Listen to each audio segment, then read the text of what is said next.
ప్రస్తుతం మనతో పాటు ప్రముఖ ఆధ్యాత్మికవేత్త దైవజ్ఞ బ్రహ్మశ్రీ వీరపురం సుబ్రహ్మణ్య స్వామి గారు మనతో ఉన్నారు. గురువుగారితో మాట్లాడేద్దాం. గురుగారు నమస్కారం. గారు శుభాశీస్సులండి. ఫిబ్రవరి మాసం మాఘమాసం విశేషంగా వృశ్చిక రాశి వాళ్ళకి ఈ నెల ఎటువంటి ఫలితాలు ఉండబోతున్నాయి, ఓవరాల్గా వీళ్ళు ఏ విషయాల్లో జాగ్రత్తలు తీసుకోవాలంటారు? చాలా మంచి విషయం అడిగారు. వృశ్చిక రాశి వారికి మాఘమాసంలో ఫిబ్రవరి నెలంతా కూడా ఈ రాశి వారికి ప్రతి విషయాలలో ఒడిదుడుకులు అనేది అధికంగా ఉన్నాయి. ఆ ఒడిదుడుకులు ఏమిటి? ఆర్థికపరమైనటువంటి విషయాలలో ఏదో ఒక రూపంలో మాత్రం సమయానికి అవసరానికి నిమిత్తం ధనం చేతికి అందుతుంది. అవసర నిమిత్తం పని పూర్తి చేసుకుంటారు. అలాగే ఆదాయ విషయంలో కూడా ఏదో ఒక రూపేణ వస్తూనే ఉంటుంది, పర్వాలేదు. ఆర్థిక లావాదేవీల విషయాల్లో కొంచెం కష్టపడినా ఈజీగా బయటపడుతూ ఉంటారు. శ్రమించిన శ్రమకు తగిన ప్రతిఫలం ఉంటుంది. అభివృద్ధి విషయానికి వచ్చేటప్పటికి ఆర్థికపరమైన విషయాలలో కొంతవరకు పర్వాలేదు. మిగతా విషయాలలో ప్రతి విషయాలలో కూడా వ్యతిరేకతలు అధికంగా ఉన్నాయి. మిగతా విషయాలంటే ఏమిటి? నువ్వు ఏదైనా ఒక కొత్తగా వ్యాపారం ప్రారంభం చేయాలనుకుంటున్నావా? చేయకూడదు. చేస్తే ఏమవుతుంది అంటే ఇప్పుడు చేసిన పని మధ్యలోనే తీసేయాల్సి వస్తుంది. మధ్యలోనే అంటే ఈ నెలని కాదు, ఇప్పుడు చేసిన పని ఎప్పుడైనా సరే ఒక 6 నెలలకో సంవత్సరానికో 2 ఏళ్ళకో ఎప్పుడైనా అది మూసేయాల్సి వస్తుంది. కంపెనీ కావచ్చు, చిన్న వ్యాపారం కావచ్చు, పెద్ద వ్యాపారం కావచ్చు, ఏదైనా సరే ఎప్పుడైనా దాన్ని నుంచి మనము బయటపడే మార్గమే ఉన్నాయి. అంటే కలిసి రాకపోవడం వల్ల నష్టపోయే అవకాశం ఉంది. అందువల్ల కొత్త వ్యాపారాలు ప్రారంభించద్దు. ఉన్న వ్యాపారాన్ని చూసుకుంటే చాలు.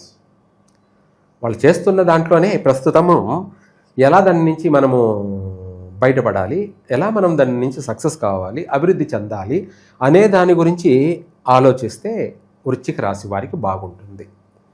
అలా కాదు, నేను కొత్త వ్యాపారం చేస్తాను, లేదంటే నాకు నా దగ్గర డబ్బులు ఉన్నాయి, లేదంటే నేను ఎవరైనా 10 మంది ఇస్తారు నాకు, నేను తీసుకొచ్చి పెట్టి వ్యాపారం చేస్తాను అంటే ఉన్నది పోతుంది, ఉంచుకున్నది పోతుంది. ఉన్నది పోయా, ఉంచుకున్నది పోయా అన్న సామెత కింద 2 నష్టాలు. అట చంపేటు, అటు గోడేటు, ఏమంటారు? 2 దెబ్బలు తగులుతాయి. 2 దెబ్బలు తగిలే అవకాశం ఉంది వృశ్చిక రాశి వారికి. అందువల్ల నూతన వ్యాపారాలు వద్దు. అలాగే పెట్టుబడులు పెట్టే విషయంలో కూడా ఉంది అనేసి ఈ మాసంలో ఎటువంటి పెట్టుబడులు పెట్టద్దు. ఉన్నదాన్ని ఉంచుకున్నా ఉంటుంది. అలా కాదని మనము ఉంది కదా అని చెప్పేసి మనము వీళ్ళు కొంచెం అన్ని విషయాలలో తొందరపాట్లు ఎక్కువ, లేదంటే గర్వము, ఈ కొన్ని బిల్డప్ లాంటివి కూడా ఉంటాయన్నమాట. అంటే బిల్డప్ అంటే అందరిలో నేను కనపడాలి, తెలియాలి, నేనే గొప్పవాడిని అనే ఒక మనసులో కొన్ని లక్షణాలు ఉన్నాయి. మళ్ళీ ఏదైనా గుర్తు చేసినా చెప్పినా అర్థం చేసుకొని నడుచుకునే మనస్తత్వం ఉంది. ఒక మాటలో చెప్పాలి అంటే వీళ్ళకి మొండితనం ఎక్కువ. ఏమిటి? ఒకరు చెప్పింది వినరు. వాళ్ళు ఏదైనా సరే అనుభవించాలి, అంటే చూడాలి. అది మంచి అయినా చూడాలి, చెడు అయినా కూడా చూడాలి. అంటే చెడు అంటే ఏంటి, నష్టపోవడం కూడా ఏంటి అనేది చూడాలి. ఇది వీళ్ళ బిహేవియర్. నష్టపోయిన తర్వాత ఆలోచన చేస్తారు, ఎందుకు నష్టపోయాం, ఎట నష్టపోయాం, ఏమిటి అని. దానికి అంతు చిక్కదు. ఇటువంటివి తెలిసే తెలియని విషయాలు కొంత వీళ్ళకు ఉన్నాయన్నమాట. రెండోది ఏంటంటే ఇతరులకు చెప్పడంలోనూ, ఇతరులకు సలహాలు ఇవ్వడంలోనూ, ఇతరులకు మంచి మార్గం చెప్పడంలోనూ, లేదా అనేక విధాలు కూడా ఎదుటి వాళ్ళకి ఏదైనా ఒక నిలబడి కార్యక్రమం చేయడంలోనూ, ఎదుటి వాళ్ళని సక్సెస్ చేయడంలోనూ, ప్రతి విషయంలో ప్రతి రంగాలలో వీళ్ళు బాగా ఉపయోగపడతారు. ఎవరు? వృశ్చిక రాశి వాళ్ళు ఇతర పనులకి బాగా ఉపయోగపడతారు. వీళ్ళ పనికి వీళ్ళు వచ్చేటప్పటికి ఏం చేసుకోలేరు. శక్తి ఉంది, సామర్థ్యత ఉంది, అన్నీ ఉన్నాయి. కానీ అదే అన్నీ ఉన్నాయి, అల్లున్నట్లు శని ఉంది అన్న సామెత కింద వీళ్ళ యొక్క స్థితిగతులు ఏంటంటే దైవాధీనాలే ఎక్కువగా. వృశ్చిక రాశి వాళ్ళు ఏదైనా సరే దైవాన్ని నమ్మి చేస్తేనే అది దానికి తగిన ఫలితం ఉంటుంది. ఎప్పుడైతే దైవాన్ని మర్చిపోతారో, దైవాన్ని విస్మరిస్తారో, అప్పుడు ఆటోమేటిక్గా అన్ని చుట్టుముట్టేస్తాయి. ఎవరికి? వృశ్చిక రాశి వారికి. వీళ్ళు అసహనం చెందడం, కోప్పడడం అనేది కూడా కలలో కూడా చేయకూడదు. ఒక కష్టం, ఒక నష్టం వచ్చిందంటే భక్తిలో పెంచాలి డోస్. భక్తిలో కూడా అంటే మనం చేస్తున్న భక్తి సరిపోవడం లేదు, సరిపోలేదు. అప్పుడు ఏం చేయాలి? దాన్ని ఇంకా పెంచాలి. అప్పుడే మన అభివృద్ధి కూడా అంతే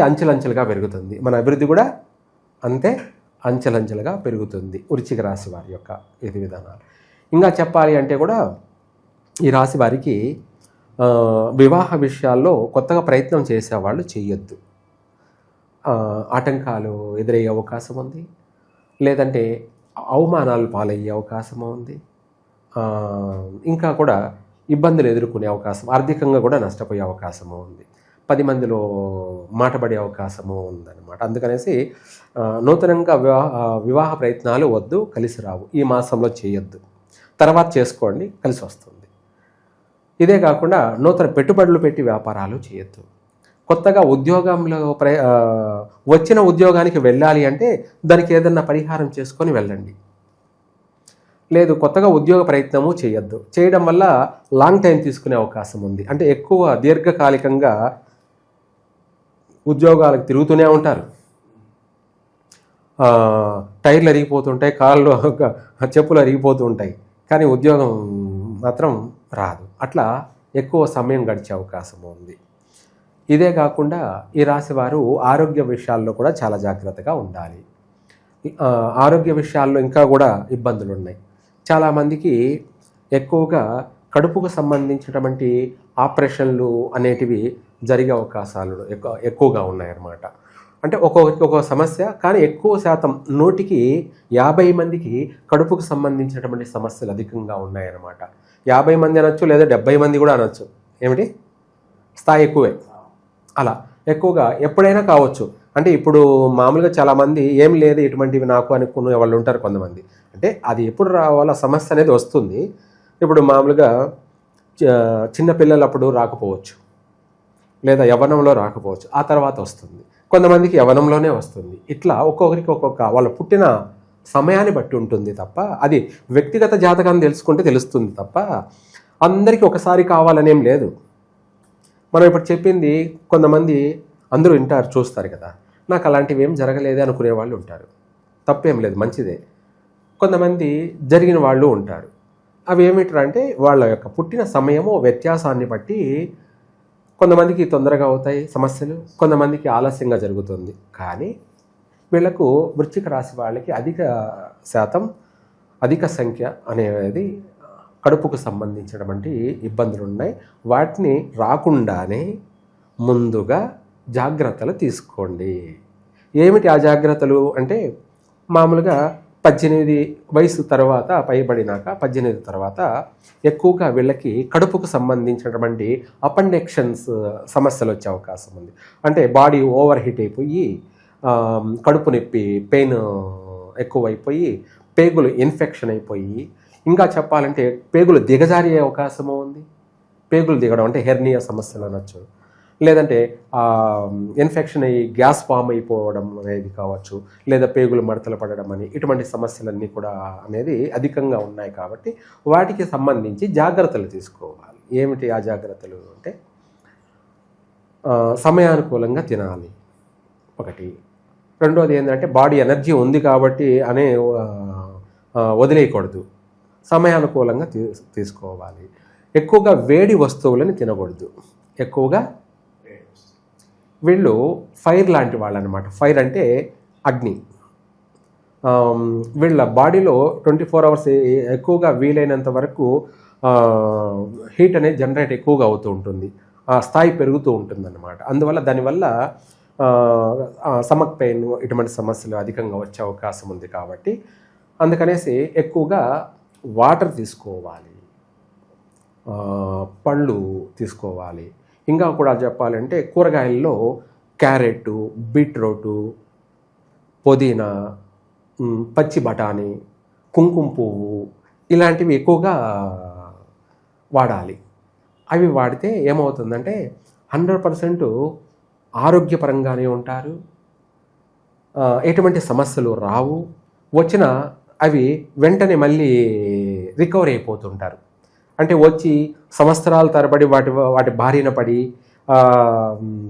రోజు హాస్పిటల్లోనే సంసార జీవితం అన్నట్టుగా, హాస్పిటల్లోనే నివాసం అన్నట్టుగా ఉండకుండా అట్లా వస్తూ అట్లా వెళ్ళిపోతుంది. అంటే తాత్కాలికంగా బయటపడతారు. ఆ బాధన పడకుండా కనిపించకుండానే పోతుంది. మనము ఆ సమస్య వచ్చి నెలల తరబడి సంవత్సరాల తరబడి పీడిస్తున్నదనుకోండి, అది చెప్పలేనిది, భరించలేనిది, ఇంకా ఒక మాటలో మాట్లాడుకోలేనటువంటి విషయం. ఇవి ఈ యొక్క వృశ్చిక రాశి వారికి అధికంగా ఉన్నాయి. అలాగే మల్టీ టాలెంటెడ్ అంటే ఏదైనా చేయగల సమర్థులే. అన్నీ ఉన్నాయి అన్నాం ఇందాక, దానికి అన్నీ ఉన్నాయి అల్లునోట్ల శని ఉంది అన్న సామెత కిందనే వాస్తవమే. అన్నీ ఉన్నాయి, టాలెంటెడే. కానీ వీళ్ళ జీవితం దైవాధీనంతోనే ముడిపడి సాగాలి తప్ప ఏ క్షణమైనా కూడా ఎప్పుడైతే అది మర్చిపోతారో అప్పుడు అన్నీ మళ్ళీ రివర్స్ అయిపోతాయి. ప్రతి విషయాల్లో కూడా మంచి పట్టుదల, ఓర్పు, సహనం, మొండితనం ఇటువంటివన్నీ కూడా ఎంతటి కార్యాన్ని అయినా కూడా ఈజీగా అవలీలగా పూర్తి చేయగలుగుతూ ఉంటారు. ఎవరు చేయలేని పనిని కూడా వీళ్ళు చేయగలుగుతూ ఉంటారు. ఇటువంటివన్నీ కూడా ఉన్నాయి బాగానే. తర్వాత వచ్చేసి ఇవన్నీ పక్కన పెట్టేస్తే ఇప్పుడున్న గ్రహస్థితి ప్రభావం వల్ల భార్యాభర్తల మధ్య భేదాభిప్రాయాలు రావడం, కొంతమందికి ఎడబాట్లు జరగడం, కొంతమంది విడిపోవడం, ఏకంగా కోర్టులు వ్యవహారాలు సమస్యలతో విడిపోవడం అనేటివి కొంతమందికి. అలాగే కొంతమందికి సంతాన విషయంలో కూడా అబార్షన్లు జరిగేటువంటి సమస్యలు ఉన్నాయి. సంతాన విషయంలో గర్భస్రావం జరిగే అవకాశాలు ఉన్నాయి. దానికి సంబంధించి ఆరోగ్యపరంగా జాగ్రత్త తీసుకోవాలి. ఇవి పిల్లల విషయాల్లో చాలా కేర్ఫుల్గా ఉండాలి.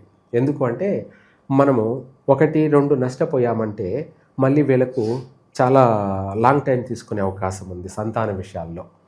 రెండోది వచ్చేసి చాలామంది ఆడపిల్ల అని చెప్పేసి అబార్షన్ చేయించుకునే వాళ్ళు ఉన్నారు. వృశ్చిక రాశి వాళ్ళకి ఎవరికైనా కూడా మొదటిగా పుత్ర సంతానమే ఉంటుంది. యాక్చువల్గా వాళ్ళ యొక్క ఇది ఇద్దరిని బట్టి నిర్ధారణ చేయాలి, స్త్రీ పురుషులను ఇద్దరిని బట్టి. కానీ వృశ్చిక రాశిలో జన్మించిన వాళ్ళకి అధిక శాతము పుత్ర సంతానమే ఉంటుంది. కానీ వీళ్ళకు మొదటి సంతానము ఆడపిల్ల పుడితేనే ఎక్కువ శాతం వీళ్ళకు కలిసి వస్తుంది. చాలామంది ఏం చేస్తారంటే ఫస్ట్ ఆడపిల్లనా అని చెప్పేసి వాళ్ళ చేతులు వాళ్ళే అపార్షన్ చేసుకునే అవకాశాలు ఉన్నాయి. అంటే వాళ్ళ కర్మ వాళ్ళే కొనుక్కొచ్చుకోవడం అంటారనమాట. ఏమిటి కర్మని వాళ్ళే కొనుక్కొచ్చుకోవడం. వీళ్ళకి మొదటిగా ఆడపిల్ల పుడితే అన్నీ కలిసి వస్తాయి. ఆ ఆడపిల్ల పుట్టడమే వాళ్ళ ఇంటికి లక్ష్మి పుట్టింది అని అర్థం. ఆర్థిక పరంగా కలిసి వస్తుంది, వ్యాపార పరంగా అభివృద్ధి చెందుతారు, భార్యాభర్తలు సఖ్యతగా ఉంటారు, స్త్రీ సౌఖ్యం, మంచి అన్యోన్య సంసార జీవితం, ఎడబాట్లు విడిపోయిన సమస్యలు కూడా మళ్ళీ కలుసుకునే అవకాశమే ఉంది. అంటే ఎడబాట్లు ఉంటారు కదా, గర్భవతులై భర్తకు దూరమయ్యి ఎడబాటు ఉంటారు. అటువంటి వాళ్ళు కూడా మళ్ళీ కలుసుకుంటారు కూడా. ఆడపిల్ల పుట్టడంతో వీళ్ళ జీవితాలు మారిపోతాయి, తలరాతే మారిపోతుంది. ఆ విధంగా ఆర్థిక పరంగాను అభివృద్ధి చెందుతారు, సంఘంలో పేరు ప్రతిష్టలు పెరుగుతాయి, వాళ్లకు ఎక్కడ పోయినా గౌరవం భావంతో ఉంటుంది, సత్కారాలు సన్మానాలు. అలాగే ఒక్క మాటలో చెప్పాలంటే వీళ్ళ అభివృద్ధి అనేది అంచెలంచెలుగా స్పీడ్గా ఫాస్ట్గా ఉంటుంది డెవలప్మెంట్. లేదనుకోండి మగపిల్లవాడిగా పుట్టాడనుకోండి, మొదటిగా ఎక్కువ శాతం 170 మంది వచ్చిపోయి కలిసి రాదు. ఇంకా 30% వాళ్ళ పుట్టిన సమయాన్ని బట్టి, ఆ పిల్లలు పుట్టిన గుడ్ టైం బట్టి, కానీ ఎక్కువ శాతం కలిసి రాదు.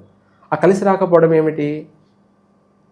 ఆర్థికంగా నష్టపోతారు, లేకపోతే ఉన్న స్థానంలో ఉండరు. పొలోమని స్థాన చలనాలు అంటే ఎక్కడెక్కడో తిరుగుతూనే ఉంటారు. కనీసం ఒక 5-6 స్థానాల వరకు ఎక్కడ ఉండలేరు, మారుతూనే ఉండాలి స్థాన చలనాలు. పక్షుల్లాగా నిలకడ ఉండదు. ఇప్పుడు ఈ ఊర్లో ఉన్నారంటే అక్కడ ఉండలేరు, మళ్ళీ ఇంకో చోటికి వెళ్ళాల్సిందే. ఇలా ఒక 5-6 స్థానాలు మాత్రం ఫిక్స్డ్ తిరుగుతూ ఉండాల్సిందే. ఆ తర్వాత ఏమన్నా స్థిరపడే అవకాశం ఉంటుంది మగపిల్లవాడు పుట్టడం వల్ల. అది ఆర్థిక పరంగా ఇబ్బంది పడే, లేకపోతే చేసే వృత్తిరీత్యా కావచ్చు, ఏ విధంగానైతేనేముంది సమస్యలు అవుతే ఇలాంటి సమస్యలు జరిగే అవకాశం ఉంది. కొంతమంది ఆర్థికంగా నష్టపోతారు, కొంతమంది ఒక చోట స్థిరంగా ఉండలేరు, ఇల్లు కొనుక్కొని ఉన్నా కూడా ఉండలేరు. ఈ రెండే కాకుండా ఇంకా చెప్పాలి అంటే తండ్రికి ఆరోగ్యపరమైనటువంటి ఇబ్బందులు, నష్టాలు కలిగే అవకాశం ఉంది, లేదా తల్లికైనా కలిగే అవకాశం ఉంది. లేదు ఈ రెండు కాక పుట్టిన బిడ్డ వాళ్లకు దూరంగా బ్రతికే అవకాశం ఉంది, పుట్టిన బిడ్డ దూరంగా జీవించే అవకాశం ఉంది. ఇదివరకు అయితే ఎక్కువ శాతం దత్తత వెళ్ళిపోయేవాళ్ళు. ఏమిటి దత్తత అంటే పిల్లలు లేని వాళ్ళు దత్తతగా తీసుకునేవాళ్ళు. అది కూడా ఏమిటి, ఈ నక్షత్ర జాతకులు ఎక్కువగా దత్తతకి వెళ్ళేవాళ్ళు. అట్లా ఇటువంటి సమస్యలు, ఈ విధమైనటువంటివన్నీ కూడా అధికంగా ఈ వృశ్చిక రాశి వాళ్ళకి ఏదో ఒక రకంగా సమస్య అనేది పొంచి ఉంటుంది. ఏదో ఒక రకంగా ఒకటి పోతే ఒకటి అన్నట్టుగా ఈ పుత్ర సంతానం కూడా కలగడం వల్ల ఇటువంటి సమస్యలు ఎక్కువగా అధికంగా ఉన్నాయి. కాబట్టి దానికి సంబంధించి కూడా వాళ్ళు ఏదైనా వాళ్ళ వ్యక్తిగతంగా చూసుకొని పరిష్కారం చేసుకొని నష్టపోకుండా బాగుండడానికి మాత్రం ప్రయత్నం చేస్తూనే ఉండాలి. ఇది ఈ వృశ్చిక రాశి వారికి ఈ మాసం అంతా కూడా వ్యతిరేకతలు ఎక్కువగా ఉన్నాయి. అందరితో గొడవలు, మాట పట్టింపులు వచ్చే అవకాశం ఉంది. ఆరోగ్యపరంగా జాగ్రత్త ఉండాలి. ప్రమాదాలు జరిగే అవకాశం ఉంది. కొత్తగా వాహనాలు కొనకూడదు. శుక్రవారం ప్రయాణం కలిసి రాదు వృశ్చిక రాశి వారికి. ఇలా కొన్ని జాగ్రత్తలు అయితే ఈ వృశ్చిక రాశి వాళ్ళు పాటిస్తే బాగా ఉంటారు, కలిసి వస్తుంది. ఓవరాల్గా ఈ ఫిబ్రవరి మాసం వృశ్చిక రాశి వాళ్ళకి ఎలా ఉండబోతుంది, ఎటువంటి జాగ్రత్తలు తీసుకోవాలి, మంచి విశ్లేషణ అందించారు. ధన్యవాదాలు గురుగారు. సర్వే జన సుఖినో భవంతు.